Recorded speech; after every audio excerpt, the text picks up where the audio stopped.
Caros companheiros de ideal, particularmente aqueles ligados ao Prozebem, nossas primeiras palavras são para dizer-lhes da nossa satisfação comemorando o 42º aniversário da instituição.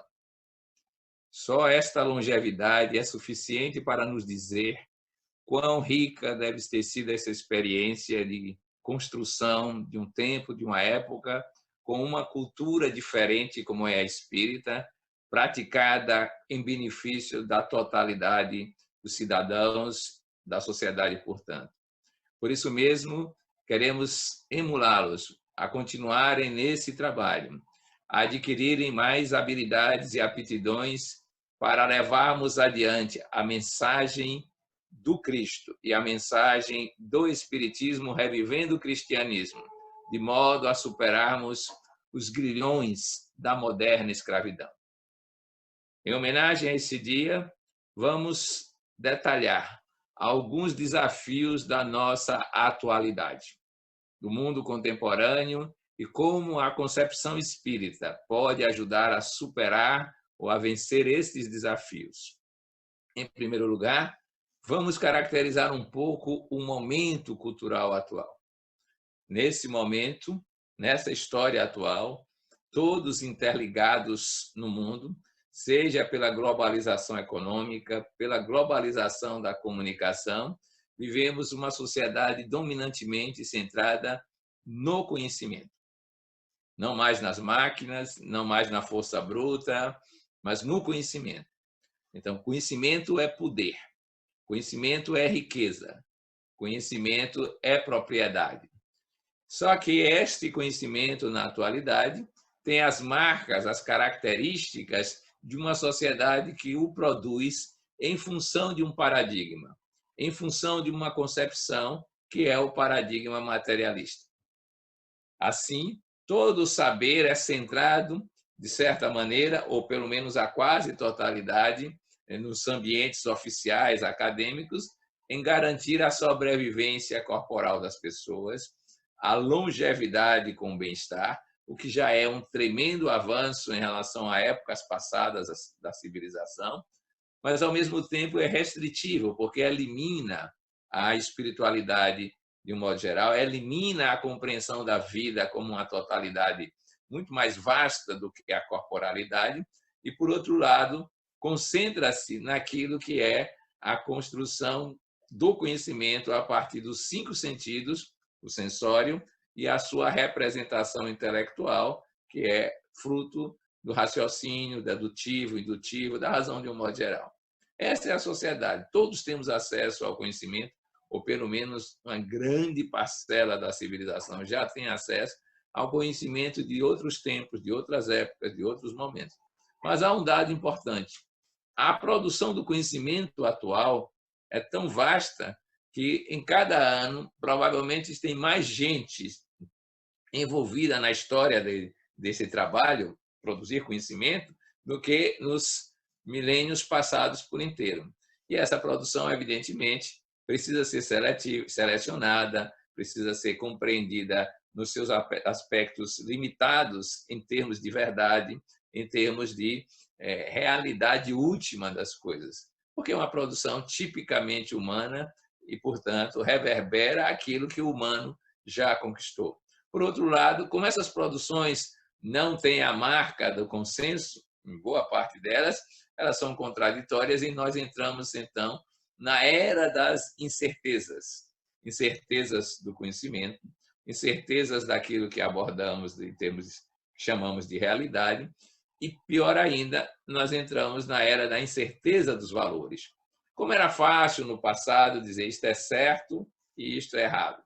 Nossos prováveis tataravós não tinham problemas de natureza ética como na atualidade.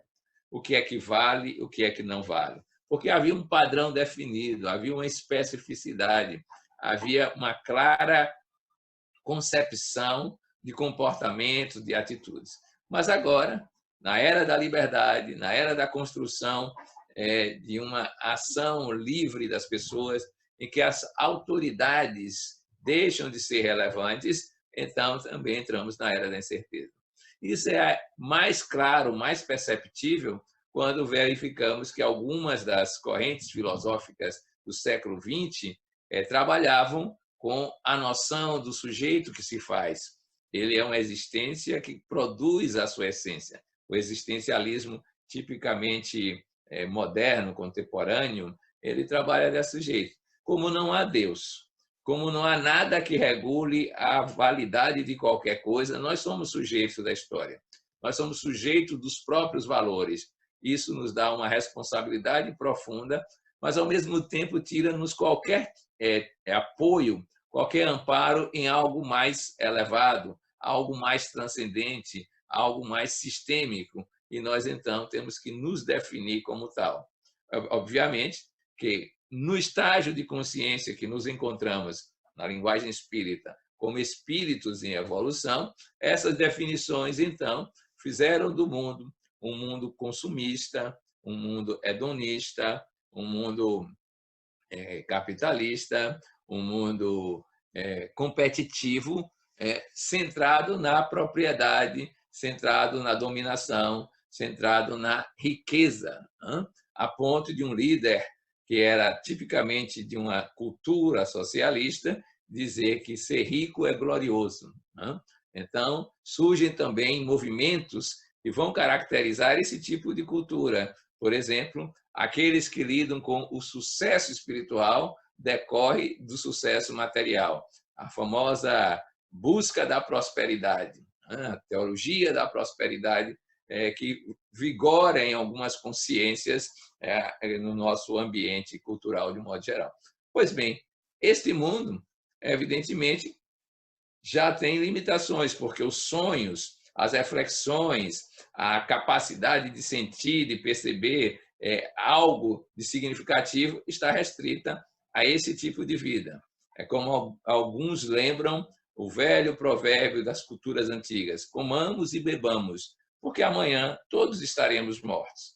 Em outras palavras, gozemos a vida, principalmente os prazeres sensoriais, porque não há nada além do próprio nada, que, por ser nada, não tem nenhuma existência, não é um algo para ser vivido.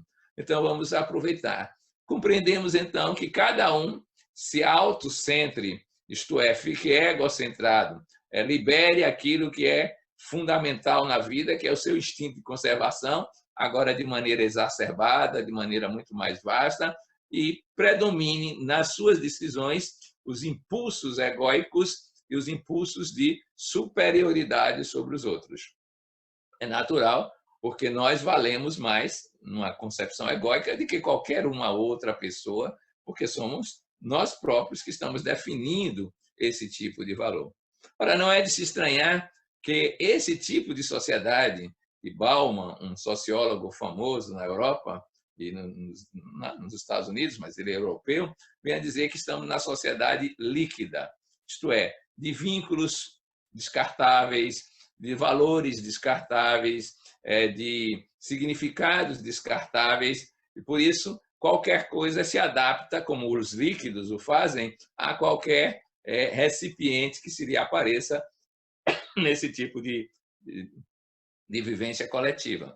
Então, nós passamos a ver emergir velhas teorias primárias conforme o seu gosto e conforme as interpretações. É natural que uma sociedade que é egóica, né, que é desse teor, seja preconceituosa.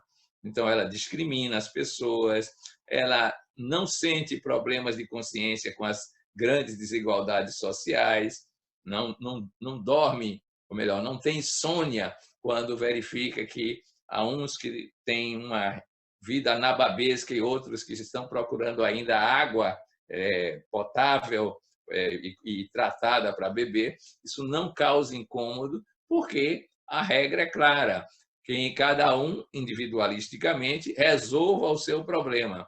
E se o seu está resolvido, o espírito de solidariedade é algo pouco cultivável. Pode aparecer, claro, porque a sociedade não é idêntica em níveis evolutivos, mas vai aparecer principalmente em épocas de tragédias, em épocas de grandes problemas, quando um coletivo está sendo afetado como é o caso atual, né, da vivência com o vírus, que nós estamos acostumados a ouvir toda hora falar dele, numa pandemia. Pandemia quer dizer, ela abrange todos os continentes do planeta, né? Todas as civilizações. Aí a solidariedade aparece, até por um instinto de sobrevivência, né? De novo, é o espírito de conservação. Vou ser solidário porque isso me ajuda a sobreviver. Não é um espontaneísmo daquilo que é o potencial das pessoas, ou melhor, dos espíritos. As pessoas são momentos evolutivos, que chama-se amor, manifestado pela ideia de unidade, ideia de integração. Vejam quantos desafios aparecem com uma civilização desse teor. E aí acrescenta-se mais ainda um outro problema, o problema do que, faltando significado na vida, faltando objetivo, ou de sobrevivência sendo cansativo, porque não dá conta de todas as expectativas humanas, ou dos impulsos que vêm da psique do ser, que quer algo mais válido, mais transcendente, mais rico, então vai aparecer muito vazio existencial. Do vazio existencial para a fuga é um passo, e a grande fuga se dá pela busca de prazeres, mais uma vez agora com os laboratórios de química, clandestinos ou não, produzindo drogas que são alucinógenas, que nos levam para uma outra realidade ou uma outra ilusão, né? Porque esta daqui também pode ser uma ilusão, e nesse sentido não temos sucesso em viver bem por si mesmos. Passamos a depender de medicações, há uma tremenda medicalização dos comportamentos humanos, é só prestar atenção como isso está aumentando significativamente. Outrora eram os antibióticos, agora são os psicotrópicos, os medicamentos mais vendidos no mundo.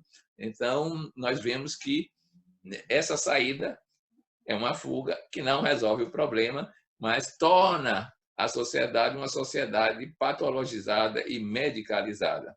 Mas se a fuga às drogas já é um problema sério, porque acrescenta-se a isso a clandestinidade, depois o tráfico, depois a violência que se associa a esse tipo de comércio, imagine agora o outro lado do vazio, que faz com que a humanidade mergulhe numa outra pandemia, né? Aliás, anterior a essa, a pandemia da depressão e do suicídio. Vazio existencial, angústia existencial, falta de significado, falta de energia vital, de espírito de progresso, de entusiasmo por viver, suicídios que matam, na última estatística de 2017, mais gente do que toda a pandemia nesse período, e isso por um ato pessoal que é praticamente indefensável, né? Porque a si próprio ele ataca e não tem como se defender de si mesmo numa situação como essa. Que é também uma fuga, porque a maioria das pessoas, pelo menos que não conseguiram alcançar o seu objetivo suicida, quando retornam, dizem que, no fundo, elas não queriam morrer, elas queriam se livrar do mal-estar, da angústia, do sofrimento que estavam vivenciando. Não deixa de ser uma busca de bem-estar, mas por um viés inteiramente negativo, ao contrariar o princípio básico do corpo, ainda é o princípio de conservação ou o instinto de conservação, que tem consequências espirituais bastante vastas, num espectro bastante amplo, porque depende muito de pessoa para pessoa, de estágio evolutivo em que isso é cometido, de nível de consciência, de variáveis externas, de um modo geral. Mas é uma pandemia. O mundo inteiro vive essa problemática, principalmente nos países ditos civilizados. Então, a depressão passa a ser um problema de saúde pública, um problema laboral, porque o absenteísmo no trabalho, a incapacidade criativa atinge vastos contingentes de pessoas e provavelmente ela vai ser já é a maior causa de afastamento do trabalho na civilização contemporânea. Vejam quantos problemas nós temos, só para citar aqueles que são mais abrangentes e gritantes. Mas nós poderíamos dizer que há problemas que são sutis e muito mais vastos e avançados e que vão demorar de serem resolvidos porque sequer são percebidos. São aqueles decorrentes do fenômeno chamado normose. Normose é um conceito que emerge nos anos 70 para cá, para dizer que, às vezes, o coletivo, todo ele está doente. Mas como todo mundo se comporta desta forma, então isso é visto como natural. Não aparece como uma doença, como uma patologia. Um exemplo simples é lembrar o cigarro dos anos 50. Ele não era considerado problemático, não existia uma doença chamada tabagismo, e as pessoas usavam por glamour, por superar os seus modos tímidos, por mostrar masculinidade.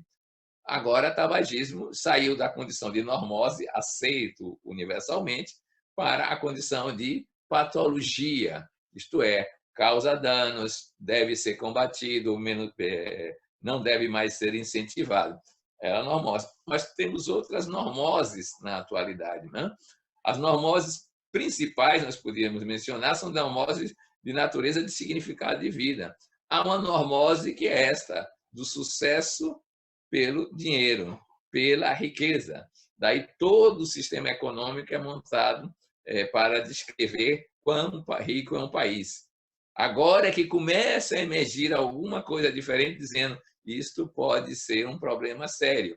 Colocar as pessoas, a civilização, em termos de critérios de validação, baseado na propriedade, baseado na riqueza. Até porque, se os estudos que fazem sobre economia forem válidos e têm os seus vieses e, às vezes, suas dificuldades, nós iremos verificar algo significativo. Se todos os países do mundo quiserem ter o mesmo padrão de consumo dos Estados Unidos, principalmente um pouco da Europa, precisaríamos, dizem eles, de 5 planetas Terra para ter matéria-prima para fazer esse tipo de equivalência, de equilíbrio entre todos os povos. Por aí nós não chegaremos, portanto, aos padrões que os outros alcançaram, porque não há riqueza suficiente para isso. Mas essa roda viva, essa maneira de estar no mundo se tornou uma normose. Então, tudo que é economia, Wall Street, Bolsa de Valores, empréstimos a juros, tudo isso domina o pensamento da maioria das pessoas por causa da suspeita da sobrevivência dependente disso, e não se percebe que esta maquinaria ou este mecanismo engendrado pode ser uma normose, isto é, uma patologia que se autoalimenta até criar crises e destruir as consequências do seu próprio sucesso imediato, no médio ou no longo prazo. Por isso mesmo é que nós dizemos que o pensamento espírita chega no momento, no século XIX, já encontrando boa parte dessa estrutura montada e bem-sucedida, aparentemente. Bem-sucedida. Né? Ninguém ia imaginar 2 guerras mundiais, ninguém ia imaginar a destruição ecológica, ninguém ia imaginar os problemas climáticos, aquela época que estávamos na fase da segunda revolução, a industrialização. Mas já se viviam dramas significativos. E o Espiritismo chega com uma clara notícia de que era preciso superar o modelo que nós descrevemos, todo ele, como modelo materialista e suas consequências em todos os aspectos, em todas as áreas, em todas as circunstâncias que estão sendo apresentadas. Quer dizer, nós temos, segundo Kardec, um adversário. Nós temos um obstáculo à autorrealização. Chama-se a concepção restrita, limitada, problemática, que é o materialismo. Não que ele seja algo inteiramente pernicioso. Não dizemos isso hoje. Nós dizemos que ele, ao moldar o modo de pensar das pessoas, ao moldar as características existenciais da civilização, ele restringiu o mundo ao mundo físico. Ele é pobre, ele é limitado enquanto paradigma, enquanto cosmovisão. E como dar essas consequências, foi um grande avanço na autoconsciência, pelo menos do mundo físico, mas é um entrave agora a uma consciência mais vasta, mais ampla, mais rica, que é a consciência de natureza espiritual plena, né? Isso que nós precisamos trabalhar. Então, o primeiro grande desafio, invertendo a descrição dos problemas, é olharmos como tal, como somos realmente. E começamos dizendo que, primeiro, precisamos construir essa consciência de ser espírito. Mesmo os espíritas ainda temos uma consciência muito restrita, ligada muito mais ao mundo emocional, ao mundo mental e ao mundo corporal. E temos informações, portanto, intelecto funcionando, sobre o mundo espiritual. Mas a consciência do ser espírito, ela é praticamente uma lembrança de possibilidade. Vamos clarear isso. Se nós dizemos quando eu morrer, é porque não temos consciência de ser espírito, pelo menos na linguagem. Eu nunca morrerei. Como espírito que estou me manifestando num veículo físico, eu não posso morrer nunca. Simplesmente eu posso dizer, quando o meu corpo morrer, aí vem um segundo dado que mostra que a consciência não é tão nítida e clara. Eu irei para o além. Além é um local, é um espaço. Ora, o espírito em si não está no aquém para morrer e ir para o além. Quando o corpo morrer, ir para o além. O espírito em si, ele vive para além de qualquer espaço e qualquer temporalidade. Ele tem a natureza divina que escapa a estas limitações que são seus veículos, o corpo físico e o próprio perispírito. Porque o mundo espiritual, como já foi descrito desde Allan Kardec, é de uma matéria quintessenciada, mas é matéria. Se vocês estudarem a obra do espírito André Luiz, vão verificar, ou de outros mensageiros, que há uma característica muito próxima ao mundo físico, porque continuam com os padrões de consciência que usam o tempo, usam o espaço, pelo menos nas descrições que nos chegam. Provavelmente também haveria muita dificuldade de se comunicar sem esse tipo de jargão, de linguagem, porque nós não sabemos nos comunicar de outra maneira. Mas, de qualquer sorte, pensar desse jeito não é se sentir espírito. Então, o desafio é este, sabermos, na vivência, no cotidiano, na experiência psíquica diária, que somos espíritos, seres espirituais, vivendo uma experiência humana. Humano é apenas um detalhe, é apenas um traço na história toda evolutiva, porque no pensamento espírita nós viemos do reino mineral, animando essas formas, construindo as suas complexidades e caminhamos para a angelitude, que é imaterial. Não é um nada, mas é imaterial. E a passagem pelo estágio humano, que pode demorar milhares de anos, não é o último estágio evolutivo. Então, esse ser espiritual, essa essência, criação divina, potência amorosa, a semelhança do seu Criador, está na sua ascese evolutiva. Na sua consciência atual, o mundo percebido foi o mundo material, mas nós podemos ampliá-lo. O nosso cosmos faz com que apareçam outros mundos. E o mundo espiritual, ou erraticidade, que é a linguagem que nós usamos, para aqueles seres que não têm corpo físico, eles também têm diferentes camadas existenciais. E nós podemos ilustrar isso, mostrando na própria obra de André Luiz que ele vai visitar a mãe em outro nível de realidade que ele não percebe, né? Que existem momentos que há uma realização, por exemplo, de uma reunião mediúnica. Reunião mediúnica significa que tem dois planos envolvidos no próprio mundo espiritual. Em suma, o mundo físico é um mundo extremamente restrito. E é por isso que conceber toda a visão de vida baseada nele é uma limitação extremamente grande.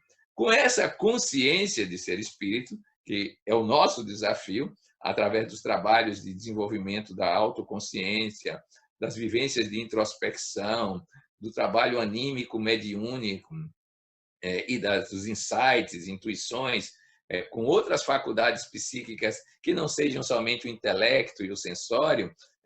Há quem descreva consciências intuitivo-sintéticas, místico-unitárias, possibilidades luminosas e ultrafônicas. Com essas outras possibilidades, aí saberemos o que realmente nós somos. Por isso que um dos desafios decorrentes dessa concepção espírita é o conhecer a si mesmo. Conhecer na sua multidimensionalidade, corpo, mente, emoções, valores, relações pessoais, interexistenciais, sociais, ecológicas, tudo isso até chegar à superação das manifestações, que é o que nós chamamos de existência, e entrar na consciência de si mesmo, que é essência. Isso muda a perspectiva de atuação nossa no cotidiano. Um dos trabalhos mais importantes é esse de saber quem se é. E saber como? Saber em que estágio evolutivo se encontra. Né? Saber descrever a si próprio no momento existencial, seja do cuidado corporal, seja no modo de funcionamento da mente, seja no sistema de valores, porque isso define a nossa manifestação. Quão pleno nós já somos, quão próximos daquela condição de espírito puro que é narrada por Allan Kardec e que se encontra nos espíritos de primeira ordem, como eles procedem como co-criadores, ministros de Deus, como ele chama. Né? Então, pois bem, para nós chegarmos a esse estágio, precisamos saber em que estágio nos encontramos. A nossa linha de base evolutiva. E sem nenhum julgamento, apenas apreciando, observando que estamos desse jeito, é preciso ir além, porque há um impulso criativo em nós e há um atrator evolutivo que vem da nossa origem, que é Deus nos chamando para sabermos qual é o nosso passo evolutivo. Vejam que belo trabalho nós temos em qualquer encarnação e qualquer pessoa pode fazer em qualquer ambiente. Saber como está e saber quais são os seus sonhos, suas aspirações evolutivas. Depois disso, é claro, empenhar-se no transformismo, que é característica do discurso de Allan Kardec. Conhece-se o verdadeiro espírita pelo esforço que aplica para domar as suas más inclinações, pelo percurso da sua transformação moral. Então, o nosso trabalho, o nosso desafio é fazer isso no cotidiano. Não simplesmente no horário do centro espírita ou no discurso da linguagem. Viver isso todos os dias, em qualquer circunstância.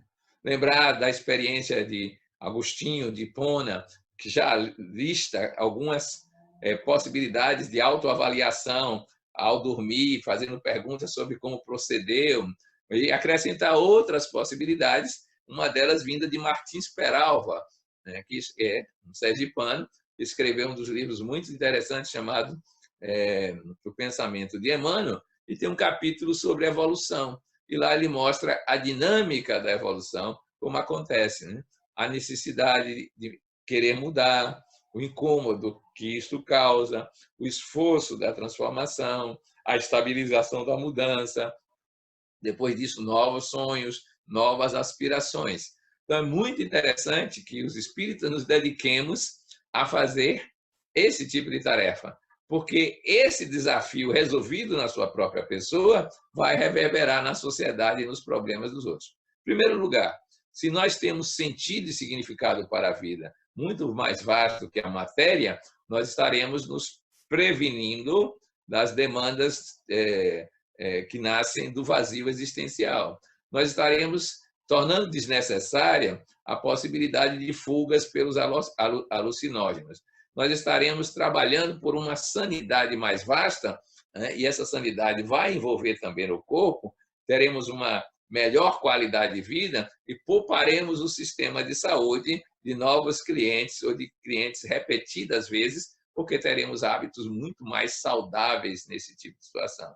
Depois aprenderemos que há recursos muito mais ricos e profundos do que simplesmente aqueles que nós usamos na atualidade, que são provenientes da nossa condição de ser espírito interagindo com outros espíritos. Afinal de contas, nós somos uma sociedade interexistencial, mediúnica, permanentemente. Todos somos médios, todos somos influenciados, todos somos influenciadores. Não somos médios ostensivos, como alguém nos dizia, médiuns oceânicos, mas nós somos médiuns gota de orvalho. E com isso nós interagimos, que é o estágio de consciência que nós alcançamos nessas faculdades chamadas anímico-mediúnicas. Então, esse trabalho de se autoconhecer, e não somente isso, de se autocultivar, vai resolver problemas de natureza social. De mais a mais, nós vamos aprender algo que é também do interesse espírita, que chama-se revivescência do próprio cristianismo. O que é isso? Nós consideramos, no pensamento espírita, que Jesus é o nosso modelo e guia, e que o Evangelho tem ali imperativos categóricos, mandamentos, que são o nosso vir a ser evolutivo, são a nossa capacidade futura de expressão. Potencialmente, nós já somos a criação divina, mas em termos de manifestação, em termos de existência, nós somos ainda a criatura no estágio humano. E o Evangelho é esse futuro, por isso ele é uma bússola. Mas nós escolhemos do Evangelho, como fez Kardec, aquelas frases que Jesus diz, colocando como um comando, como uma consigna, como uma ordem. Por exemplo, não ajunteis tesouro na terra. Vejam como isso vai tocar logo com o nosso modo de estar organizado no mundo. Alguém vai nos dizer, mas seguir o Evangelho nesses termos é se candidatar à miséria. Afinal de contas, a gente tem que ser previdente em relação ao nosso futuro. É vero, é verdade. Isto para criaturas que são centradas na matéria. Para quem é centrado no espírito, ele adquire tamanhas capacidades potenciais manifestas agora para realizar essa problemática, que isso desaparece. Eu me recordo de uma frase, hoje, da Santa Irmã Dulce, que também fez estágio em Sergipe, né? nos tempos que era freira iniciante, e ela dizia claramente, o problema é acreditar na previdência humana e se desconectar da providência divina. Quando nós chegarmos a esse estágio de consciência de ser espírito, será muito mais fácil seguir o mandamento de Jesus, se libertando das ansiedades e aflições do cotidiano. Porque buscando o reino dos céus e sua justiça, aquilo que é a nossa preocupação imediata, comer, beber, vestir-se, coisas do cotidiano, terão soluções inesperadas, inequívocas, resultantes dessa outra vivência que nós estamos possuindo. É como alguém descreve, a grande lei protege as criaturas que estão centradas nesse espectro de consciência que busca ser espírito, vivenciar o reino dos céus e sua justiça. É para nós, de imediato? Não, mas é um desafio, porque isso vai implicar numa mudança de economia, mudança de relações econômicas, de valor econômico, de produção econômica, porque essas circunstâncias econômicas serão secundárias a uma busca espiritual muito mais significativa. Eu estava meditando recentemente, perguntando, se Francisco de Assis nascesse aqui novamente, como é que ele se comportaria em termos de indivíduo? Ou ele criaria uma comunidade para viver naquilo que era o casamento com a dama pobreza? Provavelmente ele teria ideias, insights muito significativos para mostrar que essa supremacia da economia que nós vivemos é fruto de uma consciência material. Quanto mais somos, menos precisamos materialmente. Quanto mais evoluímos, menos demandamos recursos que nos dão prazer, que nos dão uma certa sensação de bem-estar, porque eles não se sustentam. Vocês imaginem que eu vi o relato de uma personalidade brasileira hoje, intelectual, dizendo que quando ela viajava para a China de avião de carreira, já se sentia bem. Mas um dia apareceu a propaganda de uma classe executiva. E daí começou a se sentir mal em avião de carreira comum. Só que um dia ele pôde viajar na classe executiva e disse, isso aqui é o paraíso.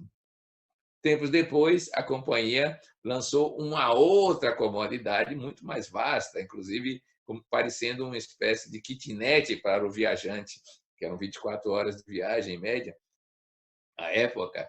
E ele disse que na executiva ele começou a passar mal, porque tinha uma outra que era necessária. Isso é clássico da mente consumista, da compulsão do consumo, né?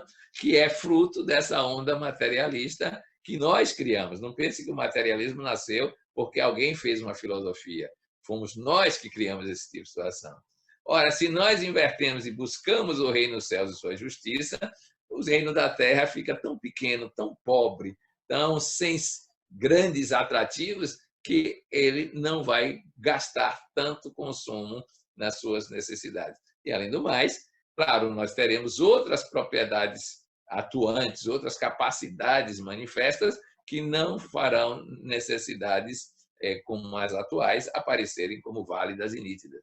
Então, é uma revolução do pensamento e da praxis que o Evangelho nos traz e que o Espiritismo deve reviver na sua prática.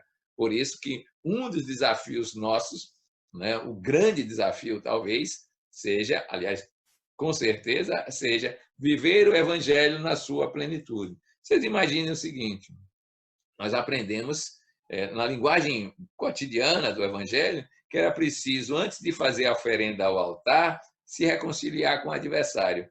Quantos problemas sociais nós teríamos resolvidos se nos reconciliássemos com os adversários? Quantos problemas psicológicos nós teríamos? Economizaríamos psicoterapias, problemas sociais de violência, presídios, só em aprender a perdoar. Vejam as consequências mais adiante se nós fôssemos capazes de proceder como um samaritano, uma sociedade que procedesse daquela forma. Em primeiro lugar, provavelmente, no médio prazo, o samaritano não ia fazer mais nada, porque não haveria assaltante. Quando se acredita em propriedade privada, quando se dá valor a isso, se permite a existência do furto e do roubo. Na hora que há uma compreensão, como nos primeiros apóstolos, e o grupo de convertidos, que a propriedade é comum, livre e espontaneamente, por causa do nível espiritual, não coercitiva, obrigada pelo Estado, então, é claro que a vida vai ser diferente nesse estágio. Então, economizaremos uma série de gastos na atualidade. Por que é que nós gastamos tanto com segurança? Pura e simplesmente porque não nos sabemos espíritos e os outros pensam que vão destruir o nosso corpo ou a nossa propriedade. E, para impedir isso, criamos um sistema de segurança que é cada vez mais caro, mais custoso para o nosso viver, o nosso estar no mundo de alguma maneira. Vejam vocês como, resolvido o problema da relação com o outro pelo amor ao próximo e pelo amor ao inimigo, como isso se transforma, como isso se modifica completamente nesse tipo de história e nesse tipo de situação, nesse tipo de vivência. Isso nos faz crer que viver o Evangelho significa transformar a sociedade. E transformando-a, ela terá valores muito mais significativos, relações muito mais ricas, relações de amorosidade incondicional que nos permitirão viver a inteireza da vida, a inteireza da relação, a inteireza do cuidado com o outro de uma forma muito peculiar, muito mais avançada do que nós fazemos. E é claro que vamos nos libertar do fenômeno crítico, que é o fenômeno da morte. Hoje, existe uma indústria toda para nos aliviar do medo da morte, diminuir o sofrimento da morte, mas não resolve o problema da morte, porque é uma natural lei da vida que quem nasce morra, o que aparece desaparece. Ele não é eterno. E se o fosse, supostamente, teoricamente, seria bastante desagradável você não ter a possibilidade de deixar de existir corporalmente. Quando nós descobrimos a riqueza do mundo espiritual, então a morte vai adquirindo características apenas de ciclo, ciclo paligenésico, ciclo de transformação, como um mecanismo de algo muito mais vasto, que é a evolução. Com isso, nós vamos cuidar do corpo, porque ele é o templo onde habitamos ou atuamos no espaço-tempo por uma certa época, por um certo período, mas não viveremos a sensação angustiante de perda de entes queridos, apenas mudar de estado de consciência, de uso de veículo, não sentiremos, e ali mais poderemos nos contactar com ele, seja pela nossa consciência interativa, interexistencial, seja por mecanismos posteriores que estão emergindo de transcomunicação, seja pela mediunidade, seja pela vivência onírica. Então, não teremos esse tipo de vivência angustiante que é ainda toda a experiência da morte. Por outro lado, teremos claramente resolvido um problema que afeta muita gente, que é a sensação de injustiça. O mundo melhorado, a gente vai perceber a lei de Deus mais plenamente e vai verificar que a justiça é contínua, que tudo é justo, merecido, necessário, mas passível de mudança porque é meramente uma passagem evolutiva. Isto é, ainda que no momento vivamos circunstâncias que nos parecem desagradáveis, elas são mutáveis pela nossa ação atual, pelo nosso livre-arbítrio, pela nossa atuação, de um modo geral. Nós podemos mudar a história futura a partir do presente. Além do mais, a própria história presente, ela permite leituras bem diferentes das que uma pessoa isoladamente possa fazê-lo, porque uma leitura é um ponto de vista, a vista de um ponto, não é uma vista de totalidade, diríamos esférica, não, é apenas um ponto. Quem está do lado do Himalaia tem uma vista por um horizonte diferente de quem está do outro lado do Himalaia, mesmo sendo alpinista subindo. Não tem a vista de completude, de inteireza. E à medida que nós assumimos a nossa consciência evolutiva mais vasta, aprendemos a valorar as coisas sabendo que é ponto de vista, não é certeza absoluta, não é realidade última, e que permite outras interpretações.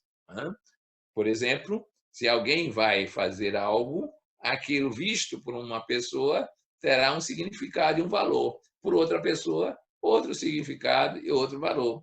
Uma jovem de 16 anos escreveu uma vez um diálogo sobre um homem que foi encontrado por um outro que lhe indagou o que fazes na vida. Ele disse, busca a perfeição. E o outro, depois de alguma conversa posterior, disse-lhe, matar-te-ei, idiota. O agressivo falando com um homem que buscava a perfeição e que já se sentia espírito. E ele apenas respondeu, pobre homem, tu apenas farás o meu parto.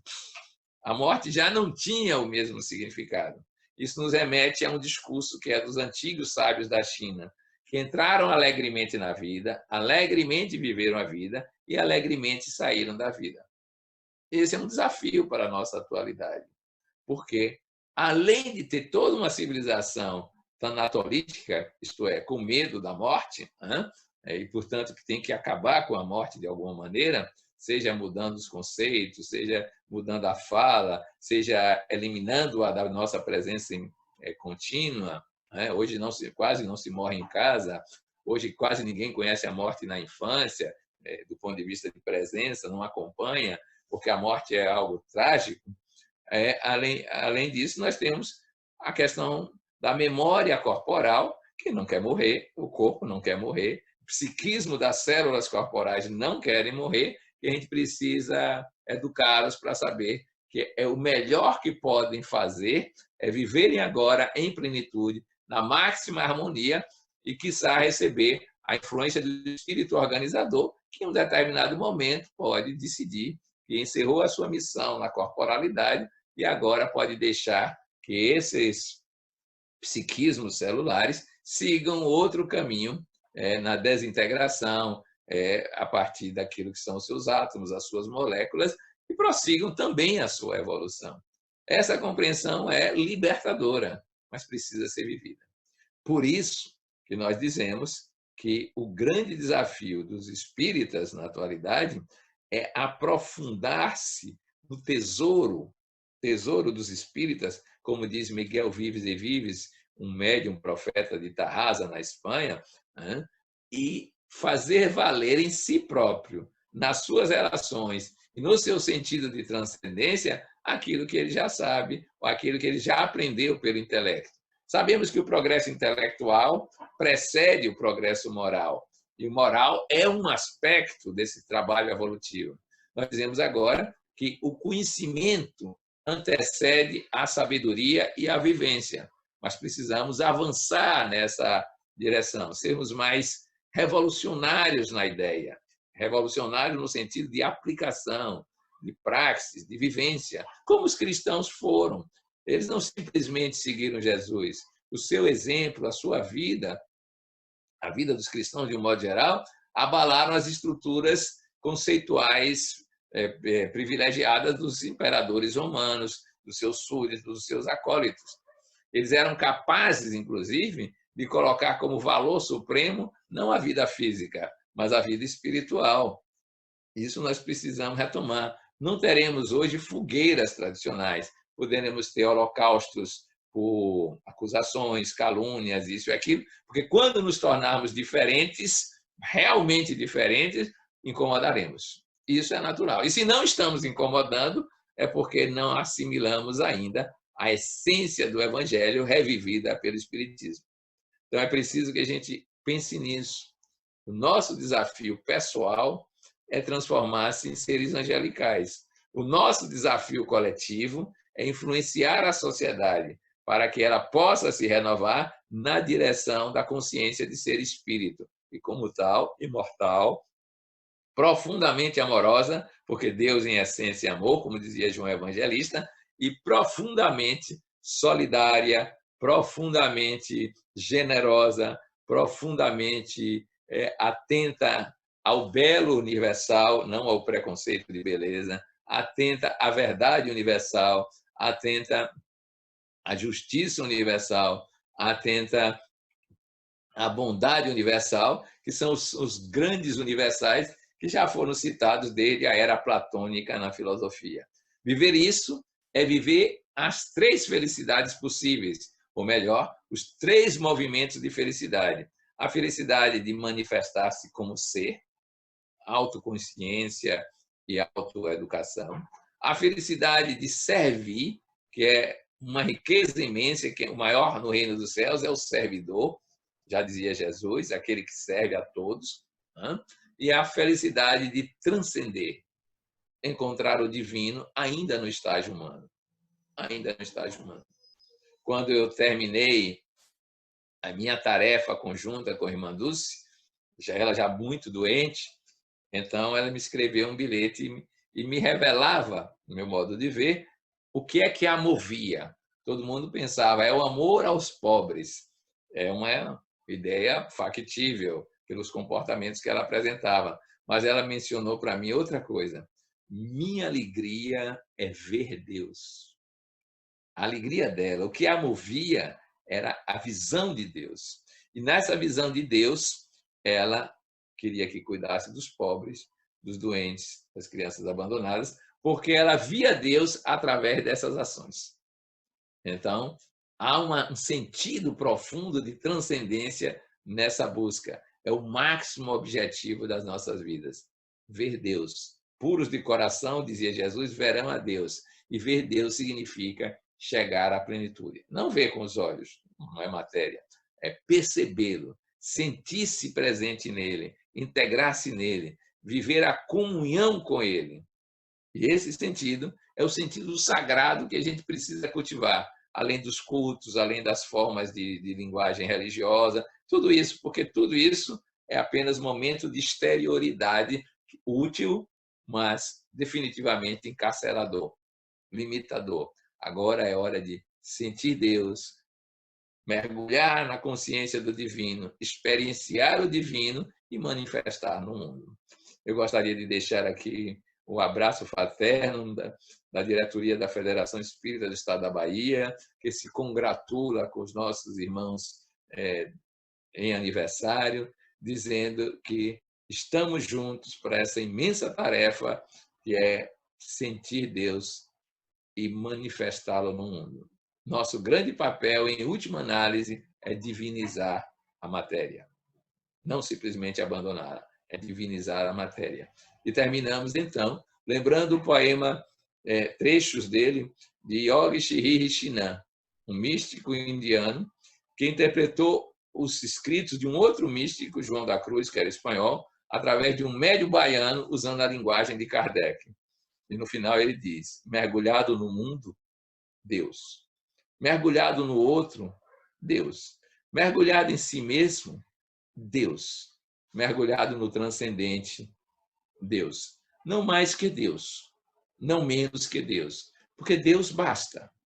Sem começo, sem fim, sem alto, sem baixo, sem nascimento, sem morte. Simplesmente Deus. Esse é o nosso grande sonho, esse é o máximo sonho, integrar-se em Deus e perceber que em Deus estamos, Deus somos, em Deus nos movemos, como dizia Paulo de Tarso.